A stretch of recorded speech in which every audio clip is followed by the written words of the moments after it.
آپ یقین مانیے 1525 میں بابر اس ملک میں آیا ہے، اور اس کے بعد بابر، ہمایوں، جہانگیر، شاہجہاں، اکبر، اور پھر اورنگزیب، اور پھر لاسٹ میں بہادر شاہ ظفر نوابی ختم ہوئی۔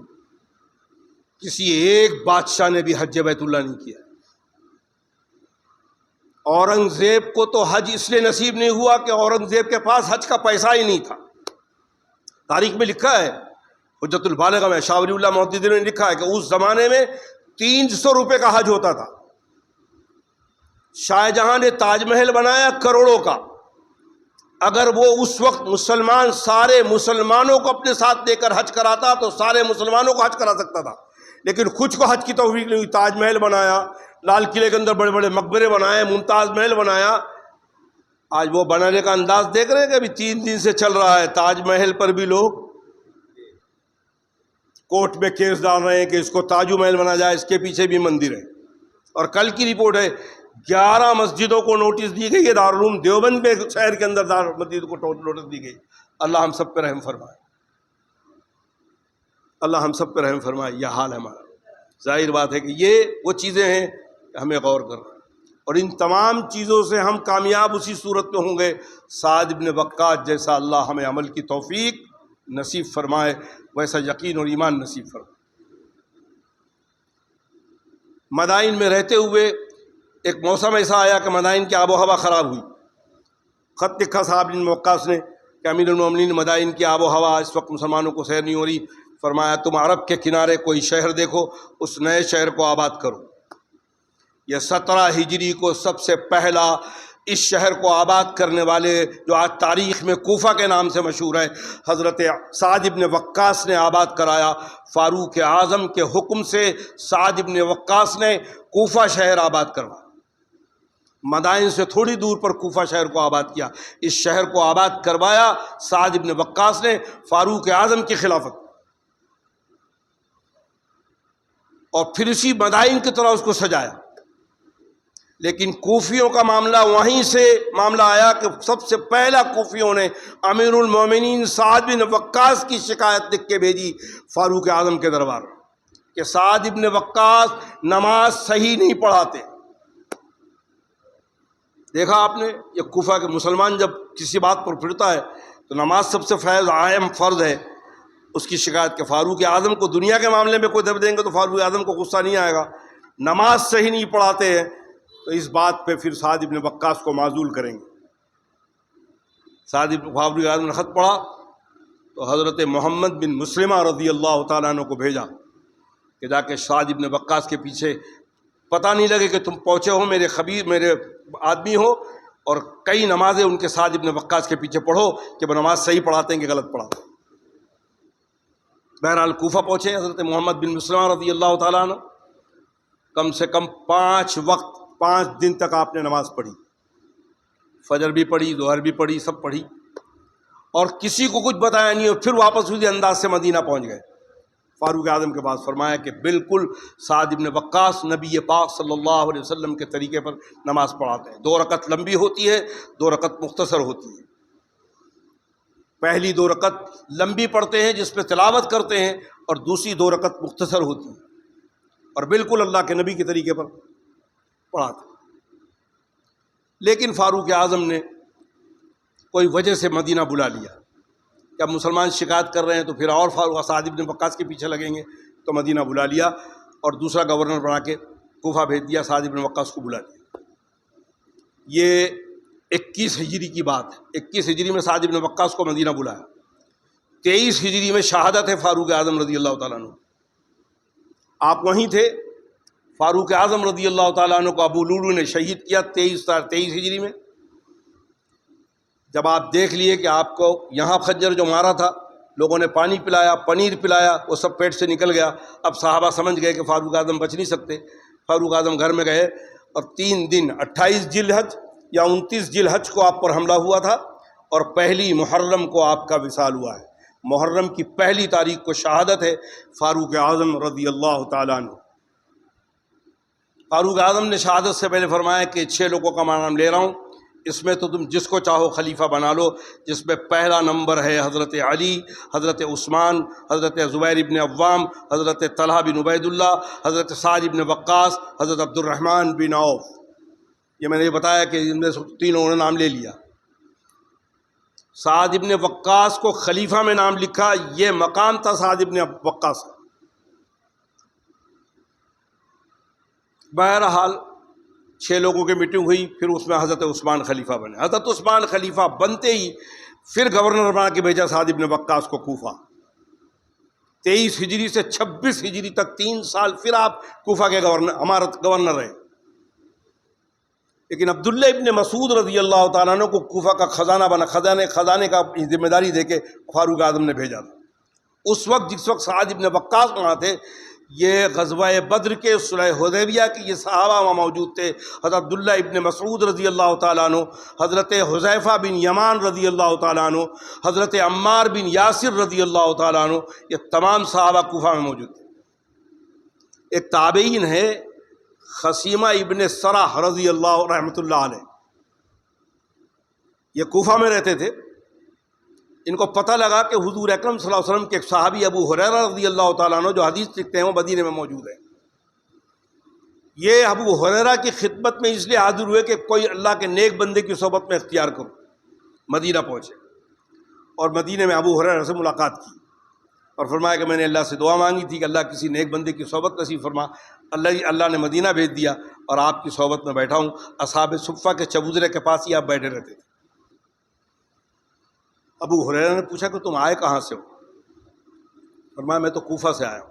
فرمایا کوفہ میں سعد ابن وقاص جس کو اللہ کے نبی نے مستجاب الدعوات کہا ہے کہ اللہ اس کی دعا قبول کرتے ہیں، اور عبداللہ ابن مسعود جو نبی پاک صلی اللہ علیہ وسلم کی نعلین مبارک صحیح کرتا تھا اور وضو کا پانی دیا کرتا تھا، عمار بن یاسر جیسا آدمی مدینے میں موجود ہے، حذیفہ بن یمان جو رازدار رسول اللہ علیہ وسلم ہیں، ان کو چھوڑ کر میرے پاس آ گئے۔ فرمایا آپ کے پاس اس لیے آیا کہ آپ اللہ کے نبی صلی اللہ علیہ وسلم کے روضہ اقدس کے قریب ہیں اور آپ نیک ہیں، اس لیے فرمایا ٹھیک ہے، اللہ کے رسول صلی اللہ علیہ وسلم کی نسبت سے آئے ہو تو یہ بات ٹھیک ہے، باقی ابو ہریرہ کی نسبت سے آئے ہو تو ابو ہریرہ سے بہت اچھے لوگ ہیں، عبداللہ ابن مسعود، سعد ابن وقاص، حذیفہ بن یمان، عمار بن یاسر رضی اللہ تعالیٰ عنہ۔ یہ وہ صحابہ ہیں کہ اللہ نے ان کے تعریف قرآن میں کی ہے، اولئک الذین امتحن اللہ علی قلوبہم للتقوی۔ اللہ فرما رہے ہیں میں نے ان صحابہ کے دلوں کا امتحان لیا ہے اور میں نے کامیابی دی ہے۔ اولئک هم المفلحون، اولئک هم الراشدون، اولئک هم الصادقون۔ ان صحابہ کے ایمان کو، اعمال کو ہم اپنے میزان پر تولنے کی فکر میں لگے ہوئے ہیں۔ اللہ نے ہم کو دین سے دور کر دیا ہے۔ جن صحابہ سے قرآن ملا، جن صحابہ سے نماز ملی، جن صحابہ سے نبی کا طریقہ ملا، ان صحابی کو مشکوک بنا دیا۔ اللہ نے ہمیں اپنی نگاہ میں، اپنی رحمت میں مشکوک بنا دیا۔ اللہ ہم سب پر رحم فرمائے۔ آج یہ ہمارے ساتھ معاملہ ہو رہا ہے۔ ہم صحابہ کی تاریخ جانتے نہیں۔ ہم لوگ اسکول پڑھتے تھے، 7ویں یا 8ویں کلاس میں تھا میں، ٹیچر نے آ کے سوال کیا کہ میں کچھ سوال کرتا ہوں، محمد صلی اللہ علیہ وسلم کے والد کا کیا نام ہے؟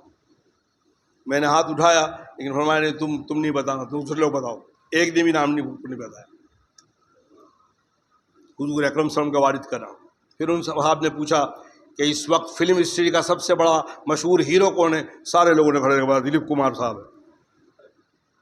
ہیروئن کون ہے؟ مدھو بالا ہے، مینا کماری ہے۔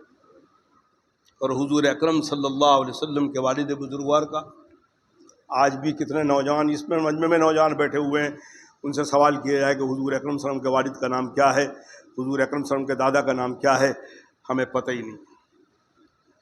جبکہ علماء نے اتنی محنت کر کے نبی پاک صلی اللہ علیہ وسلم کی سیرت کو جمع کیا ہے، ہمیں پڑھنے کی توفیق نہیں۔ وہ شخصیت جس کو اللہ نے اس کائنات میں اپنے بعد سب سے اونچا، سب سے اعلیٰ درجہ ان کو دینے کے بعد ہم پر یہ رحم فرمایا کہ ان کی امت میں بغیر مانگے ہمیں پیدا فرمایا۔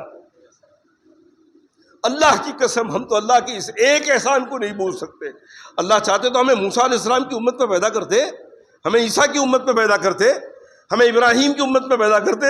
اللہ نے بغیر مانگے ہمیں امام الانبیاء خاتم الانبیاء جناب رسول اللہ صلی اللہ علیہ وسلم کی امت میں پیدا فرمایا. اس ایک احسان کا بدلہ پوری امت مل کے نہیں چکا سکتی. اللہ کی اس ایک رحمت کا بدلہ نہیں چکا سکتی. بجائے اس کے کہ اس رحمت سے ہم فائدہ اٹھائیں, اس رحمت کو زحمت بنانے میں لگے ہوئے ہیں. اللہ ہم سب پہ رحم فرمائے. یوٹیوب پہ سوال چلتا ہے, بتائیے یہ مسلمانوں کا ذہن ہے. ایک یوٹیوب پہ میں پڑھا کہ ایک لڑکے نے ایک عالم سے سوال کیا کہ حضور اکرم صلی اللہ علیہ وسلم کے والدین جنت میں جائیں گے کہ جہنم میں جائیں گے؟ اپنی فکر ہے ہی نہیں کہ میں جنتی ہوں کہ جہنمی ہوں. نبی پاک صلی اللہ علیہ وسلم کے والدین کے بارے میں پوچھ رہا ہے, جس کے بارے میں اللہ کے نبی نے اللہ کے صحابہ کو دور رکھا. حضرت حسن بصری رحمۃ اللہ کو لوگوں پوچھا کہ جنگ صفین حضرت معاویہ اور جنگ کے بارے میں آپ کا کیا خیال ہے؟ یہ اللہ والے تھے. فرمایا اللہ نے ہمیں اس جنگ میں پیدا ہی نہیں فرمایا. جب اللہ نے اس جنگ سے ہمیں بچایا تو ہم اب اس وقت اپنی زبان کو کنٹرول کریں, زبان کو بند رکھیں. جب اللہ نے اس پہ ہم کو نہیں رکھا تو ہم اپنی زبان کو بند رکھیں. امیر معاویہ جانے, حضرت علی جانے اور اللہ جانے, اللہ سے بہتر کوئی فیصلہ کرنے والا ہے؟ اچھا سارے لوگ مل کر امیر معاویہ کو غلطی بتا دے اور اللہ اپنی رحمت سے معاف فرما دے. آپ کو پتا ہے حضرت تھانوی رحمۃ اللہ علیہ سے ایک شخص نے پوچھا تھا کہ نواسہ رسول کو کربلا میں بڑی مظلومانہ شہادت دی, لیکن حضرت تھانوی کو پوچھا کہ حضرت یہ تو اہل بیت تھے, اہل رسول صلی اللہ علیہ وسلم کے نواسے, نبی صلی اللہ علیہ وسلم کے نواسے تھے, کیا کل یزید کو اللہ اگر معاف فرمائے حضرت حسین کے سامنے تو کیا حضرت حسین رضی اللہ تعالیٰ عنہ اللہ سے کچھ سوال کریں گے؟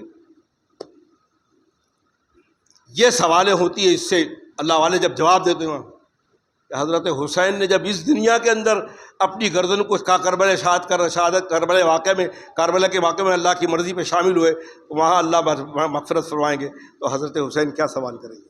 نواسے رسول ہیں. یہ وہ جذبات ہے, یہ وہ نرمی ہے جو صحابہ کی زندگی, صحابہ کی تاریخ یاد ہے.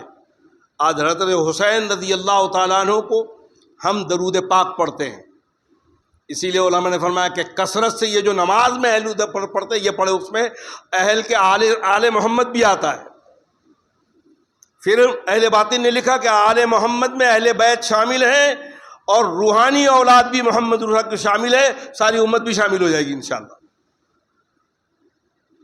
بہرحال سعد بن وقاص رضی اللہ تعالیٰ عنہ پھر 23 ہجری میں عثمان غنی رضی اللہ تعالیٰ عنہ نے پھر آپ کو کوفہ کا گورنر بنایا. لیکن عبداللہ ابن مسعود جب خزانہ کا معاملہ آپ کے ہاتھ جو گا تو حضرت سعد ابن وقاص کا اور عبداللہ ابن مسعود کا کچھ معاملے میں بحث و مباحثہ ہوا. حضرت عبداللہ ابن مسعود نے خط لکھا فاروق اعظم کو, حضرت فاروق اعظم نے سعد ابن وقاص کو معزول کر کے مدینہ بلا لیا. جب مدینہ پہنچے ہیں اس وقت سعد ابن وقاص نے مدینہ میں مسجد نبی نے فرمایا اب میں سیاسی ملکات میں, سیاسی حکومت میں, سیاسی معاملات میں اب میں کوئی مداخلت نہیں کروں گا, اب میں مدینہ میں مقیم ہو جاؤں گا. 15 کلومیٹر دور مدینہ سے عقیق ایک مقام تھا, وہاں پہ جا کے آپ رہنے لگے. وہاں مکان بنایا انہوں نے, بکریاں اونٹ پالا, وہیں رہے. 23 ہجری میں فاروق عثمان غنی نے کوفہ بھیجا تھا, 26 ہجری میں واپس آئے اور مقام عقیق میں رہے. 55 ہجری کو انتقال ہوا. 29 سال کا عرصہ سعد ابن وقاص نے اسی مدینے میں گزارا, کوئی فتنے میں نہیں گئے. صرف حضرت عثمان غنی رضی اللہ تعالیٰ عنہ کو جب بلوائیوں نے گھیرا اور یہ خبر جب عمیق پہنچی, 15 کلومیٹر دور, 5 مائل یا 6 مائل تھا اس زمانے کے حساب سے, 15-18 کلومیٹر دور تھے, پتہ لگی کہ عثمان غنی رضی اللہ تعالیٰ عنہ بلوائیوں نے گھیر لیا ہے. آپ اونٹ پر سوار ہو کے مدینہ تشریف لائے. ان بلوائیوں کو 3 دن تک سمجھایا کہ اللہ کے بندو عثمان غنی ذو النورین ہیں. اللہ کے نبی نے فرمایا ہے غزوہ تبوک میں کہ عثمان آج کے بعد کوئی عمل نہ کرے, اللہ اس کی مغفرت فرما دیا ہے. اس عثمان کو تم تکلیف دے رہے ہو. 3 دن تک درخواست کی لیکن بولے سنا نہیں. چوتھے دن یہ پھر پہنچ گئے, امیر جا کے رہنے لگے.